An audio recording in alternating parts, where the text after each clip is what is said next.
हम कई लोगों की जिंदगी में उस किताब की तरह होते हैं जिसे उन्होंने आधा अधूरा ही पढ़ा, और फिर एक बार में जिस पन्ने तक हमें पढ़ा उस पन्ने को मोड़कर फिर कभी समय मिलने पर पढ़ने का मन बनाकर शेल्फ में रख दिया।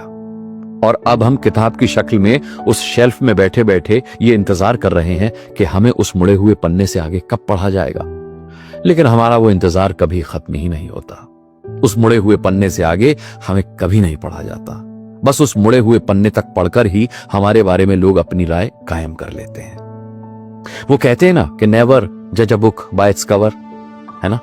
सही कहते हैं। कभी किसी को देखकर किसी के बारे में कोई धारणा नहीं बनानी चाहिए।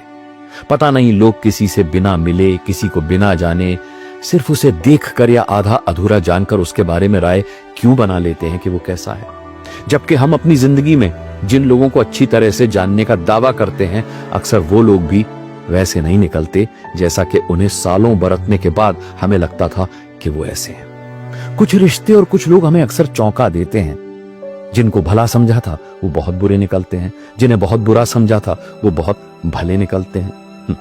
इसीलिए इंसान को किताब समझना ही भूल है। हमने किसे कितना पढ़ा या किसी ने हमें कितना पढ़ा ये मायने ही नहीं रखता। रिश्ते या लोग दरअसल सड़क पर चलते हुए ट्रैफिक की तरह होते हैं, किताब की तरह नहीं। रिश्तों और संबंधों के इस ट्रैफिक में चलने वाले हर इंसान को अपने अलावा अपने साथ चलने वालों का भी बराबर ध्यान रखना होता है। कोई गाड़ी गलत चला रहा है तो हमें अपनी गाड़ी उसी हिसाब से चलानी होती है। ट्रैफिक में चलते हुए आप आजू बाजू चलने वालों को लेकर कोई धारणा नहीं बना सकते। सब एक दूसरे के हिसाब से और अपनी समझ से एडजस्ट कर रहे होते हैं। हम अच्छी तरह से जानते हैं कि सावधानी हटी, दुर्घटना घटी। रिश्ते और लोगों को समझने का भी तो बस यही एक फॉर्मूला है।